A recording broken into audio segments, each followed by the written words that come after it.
I'm right on top at the Meghaduti temple, and what a beautiful sight it is. From here you can see almost all of Aihole. I'm looking at the sunflower fields, the paddy fields, the coconut trees, a whole bunch of the temples that, you know, Aihole is famous for. Almost all of the 120 temples I can see right here. There is the Huchapaya temple, that there is the Durg temple I visited in the morning, and right there behind me a bunch of 20 temples that are all together and span from the 6th century to the 8th century. What a beautiful spot. I can even see a bit of the Aihole river, and something that really fascinated me when I got up here. This area here onto my right is supposed to be the area that our ancestors in the 10,000 BC actually lived in. This very spot, from then to back to this and to the present day, still such a beautiful spot. Moving on from Aihole to Pattadakal, just 15 kilometers away, the culmination of all the artistic and architectural genius you just witnessed at Aihole.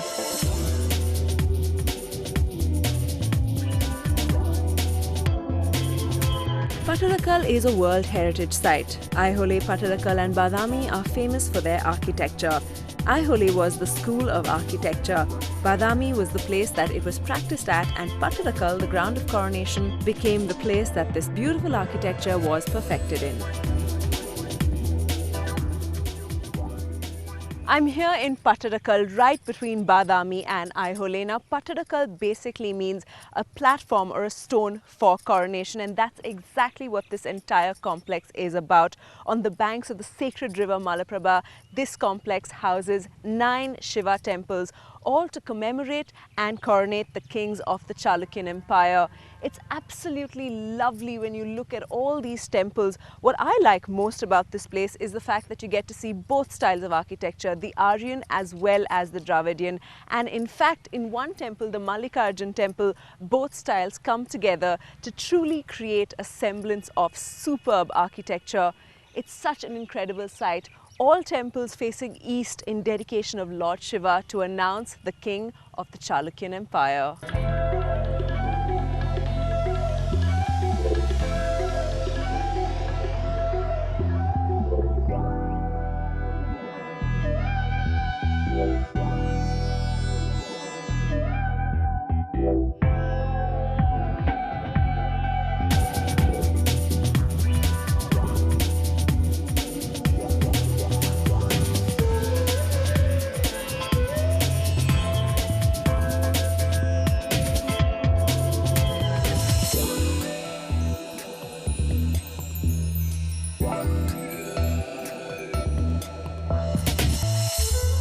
This is the Virupaksha temple, and it's not just the most important temple in Pattadakal, but it's also probably one of the most important temples through the period of Chalukyan architecture. This temple was built in the 8th century by the wife of Vikramaditya, Lokamahadevi. It was built in commemoration of Vikramaditya's victory against the Kanchipuras. And what an absolutely beautiful temple it is. It's supposed to be architecturally perfect in terms of technicality. It has everything a temple is supposed to have. And this here, the platform where the Nandi is placed facing the Linga, is incredible. It's almost like the Nandi will come alive. It's such a beautiful idol. And right behind the Nandi platform is the main entrance, which faces the holy river of Mahaprabha. And when you just look around this temple, you know, there are carvings everywhere. There are idols, 32 idols of the gods that surround this temple. Every possible image of Shiva, images from the Mahabharata, images from the Ramayana, images that depict the life that was prevalent in that time with the kings, with the common people. It truly depicts the life through the Chalukyan period.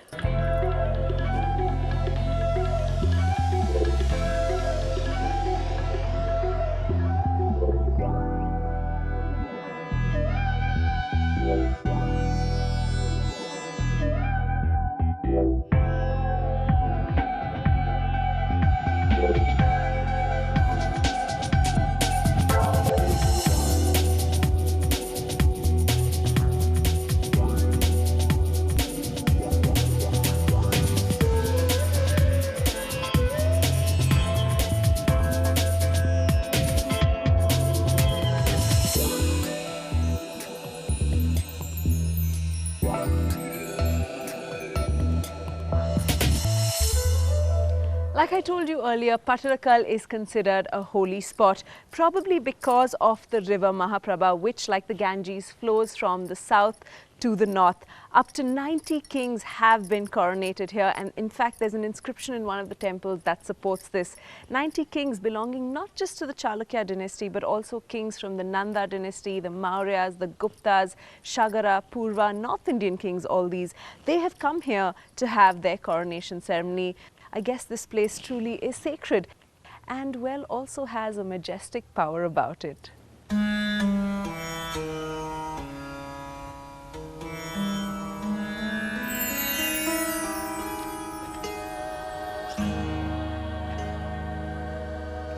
And now just another 15-kilometer ride to the stronghold of the Chalukyan Empire, the Badami Caves.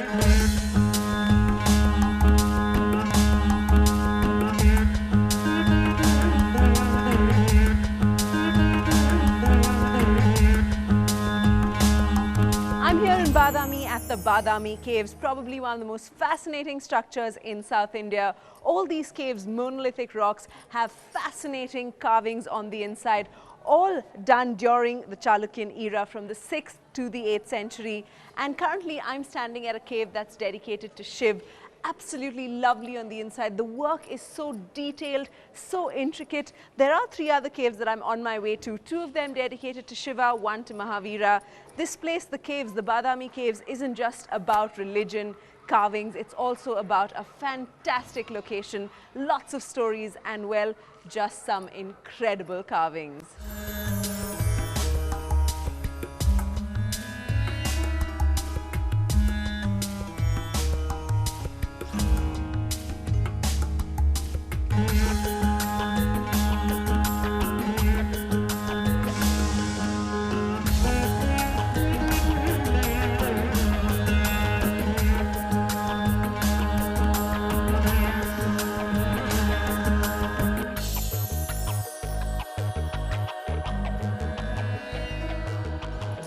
This is the first cave at Badami, and this cave is dedicated to Lord Shiva. There are images of Harihara, of Ardhanareshwari, and this one here, something I've never seen before, and apparently it's only possible to see this at the Badami Caves. This is Nataraja, which is of course the dancing Shiva. And if you look at this closely, you will see that each side has 9 hands. So what happens is when you create permutations and combinations, it becomes 81 dance poses of Bharatanatyam, and this is the only place where you can see something like this. It truly is incredible. I've been standing here for the last 10 minutes or so trying to come up with at least 10 or say 12 of the dance poses, and I'm still on the 5th one, so I think I'm going to take a while with this.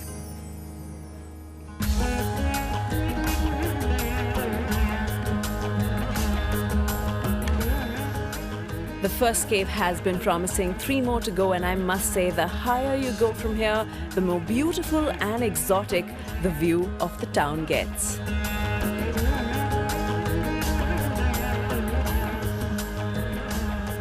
This is the second cave, built in the time of Kirti Varma, who's Pulakeshi's son, and I can't imagine that this is just as beautiful as the first one. This one is dedicated solely to Lord Vishnu, and you can see various avatars of his, and of course you see other images and stories. You see the Ramayana running across, you see stories from the Mahabharata, and it's all so beautifully carved. Every detail, every part of the story is so well told.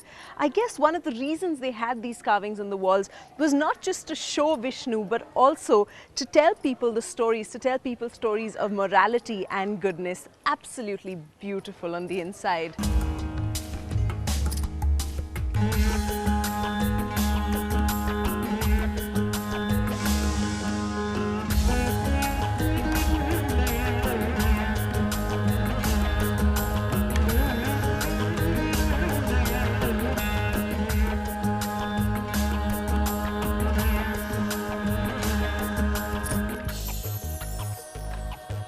This is the third of the caves created by Mangalesha and dedicated to Lord Vishnu. It truly is incredible. It's the biggest of all 4 caves, and when you walk in, you realize why you feel like being completely taken in by it.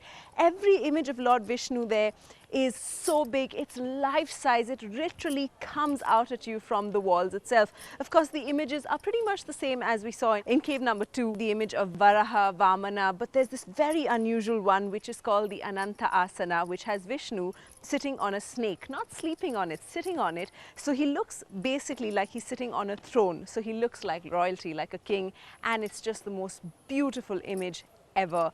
It truly is an incredible cave. Also, the view from this one is fantastic. You get to see Agastya Tirtha, you get to see the lovely, lovely rocks of Badami. Fantastic spot.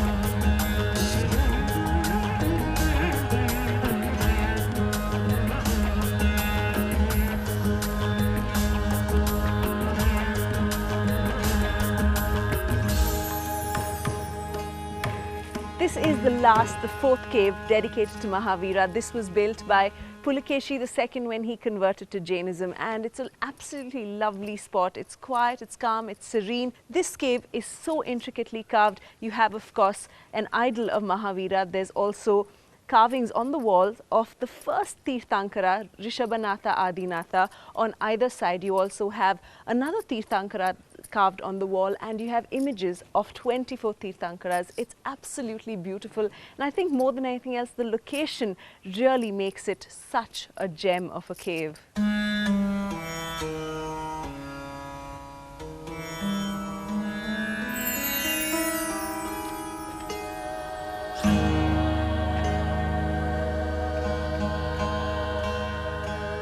I'm in the banks of the Agastya Tirtha, and up there are the 4 caves I visited earlier on. From there the water looks lovely, and from here it looks even better. I'm right beside the Bhutnath temple, and now standing here I can see why Badami is called so. It's because of the color of the rocks. It's almond colored, hence the name Badami. You know, having visited Aihole, Pattadakal and Badami, I realized why this was such a fabulous period, why it was such a fantastic time in history. Not just the architecture, but the culture, the heritage that they've passed on to us. It's only something you can be eternally grateful for, and whenever you come here, you should really be able to soak it in. In the sunset, just enjoy the view of Badami and the era that's gone by with the Chalukyan Empire. The sun sets in Badami and dawns on a beautiful bright day in Hampi.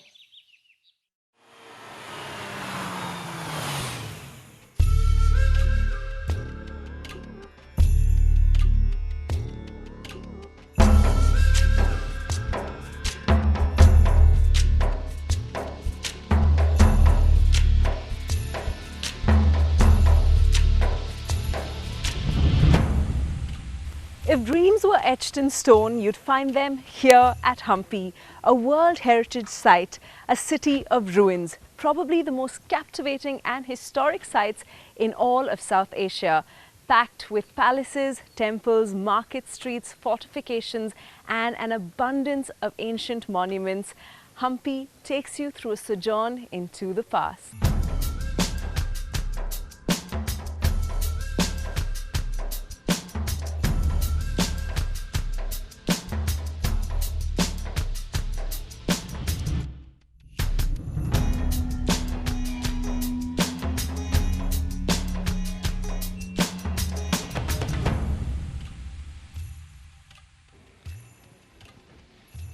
There are so many sites to check out while you're at Hampi. I'm starting off with one of the main attractions, the musical attraction, the Vitala Temple. Even before you get near the monument, you are completely taken in by the vast, expansive beauty of the Vitala Temple.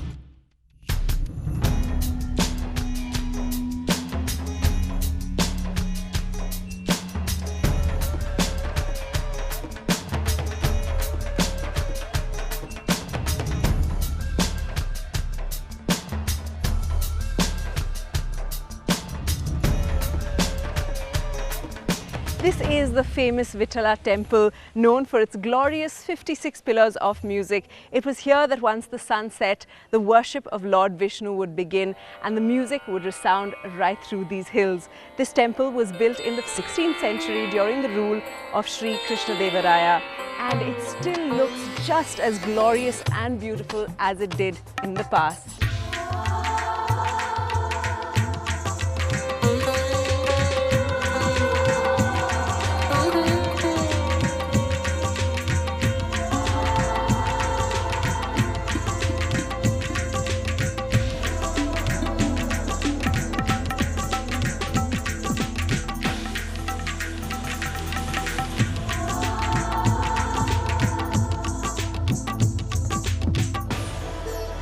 This is the magic of the Vitala temple. This hall here, known as the Sangeeta Mantapa or the Music of Hall, is made entirely of granite, including the smaller pillars that you see here. These pillars are able to create the music of the veena, the mridangam, the tabla, the jalataranga, just to name a few. And there are 56 pillars of these. You can imagine that the science and the thinking that went behind each of these pillars, not just the art, but the sound that they're able to produce, the exact marking and everything that the maker of this place has managed to bring together.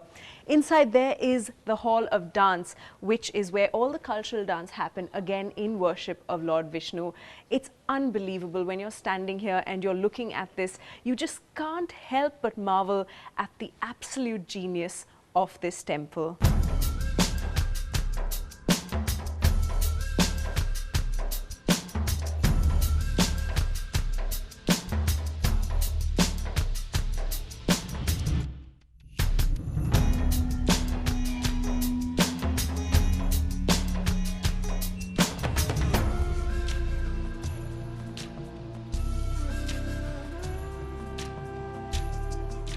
I'm standing right here next to the stone chariot, a temple built as a chariot on wheels. It is absolutely lovely. This structure is considered a monolith, but is actually 7 slabs of stone put together, carved intricately and painted in herbal colors back then. It is actually a temple of Garuda, the bird, which was the vehicle of Lord Vishnu. Everywhere you go, every corner and Hampi that you turn to becomes a perfect picture postcard.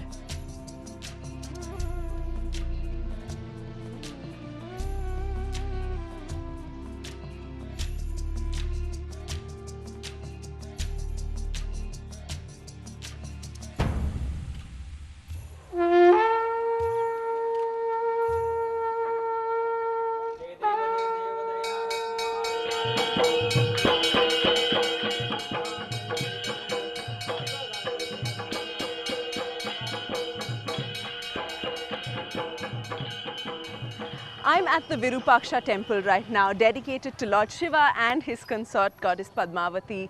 This is one of the oldest temples that's still in active worship. It was started back in the 7th century AD. The Chalukya emperors also paid their respects to Lord Shiva here, and so did all the emperors from the Vijayanagara era.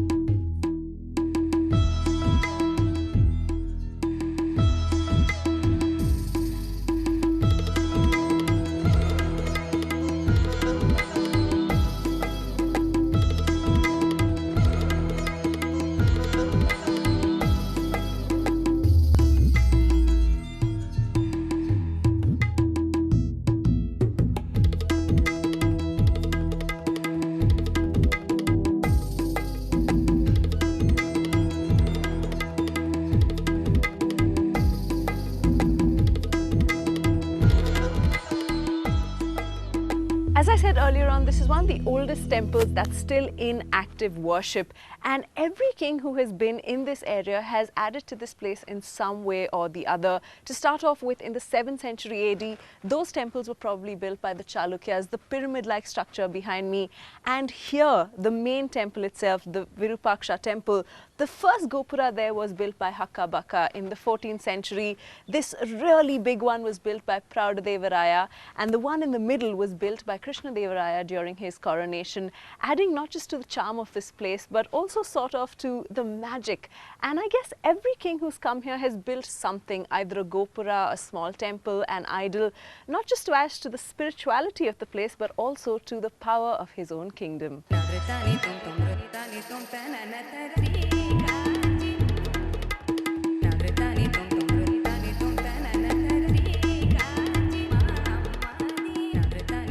This is a great location to be at. If you just want to take in the wide and vast expanse of Hampi, you're sitting at a structure built back in the 7th century by the Chalukyas, looking at the Virupaksha temple built by the Vijayanagara Empire. And well, you know, it's just such a fantastic way of appreciating Hampi because there's a bit of the great architecture that we know of Hampi. The fact that the entire scenic view of the rocks is fantastic from here. You get to see a bit of the Tungabhadra and Anegundi on the other side. It truly is one of those places that you want to keep coming back to.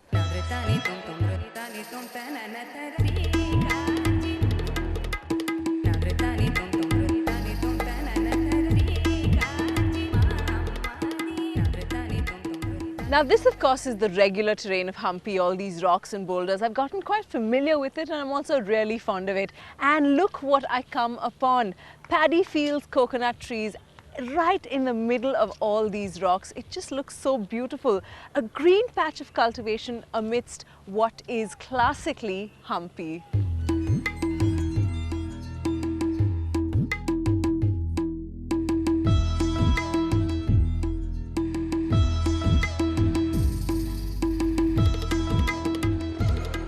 This is the Janana enclosure, and what an absolutely wonderful spot. The idea is that the Queen spent her summers here with all her women. This area was only for women. What you see there behind me is the Queen's Palace, or at least it was the Queen's Palace. And you have 4 watchtowers all around to make sure the Queen and her friends were completely secure. And this absolutely lovely lotus-like building behind me is known as the Lotus Mahal. This is where the Queen took her nap in the afternoon. Now what a wonderful way to have a siesta.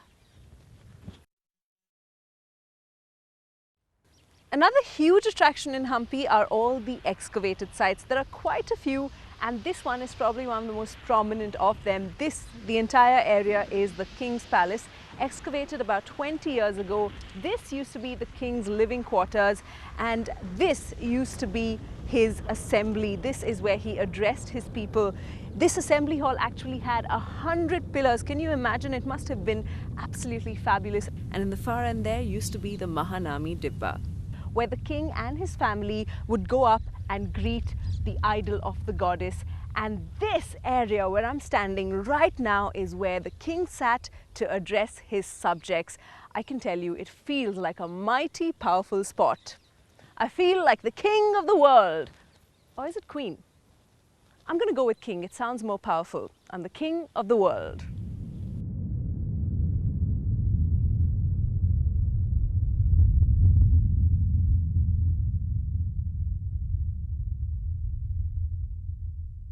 I'm at what's known as the Pushkarni, which means the holy pond. And as I was walking down the stairs, I was thinking to myself, I am so grateful to whoever built this structure, because it's one of those images that captures your imagination and stays with you for a lifetime. The only word I can think of is beautiful, and even that seems like it's not enough. What a lovely idea, a step tank to reach the water where royalty rather would go and have a dip before they went to the Lakshmi temple that's just ahead.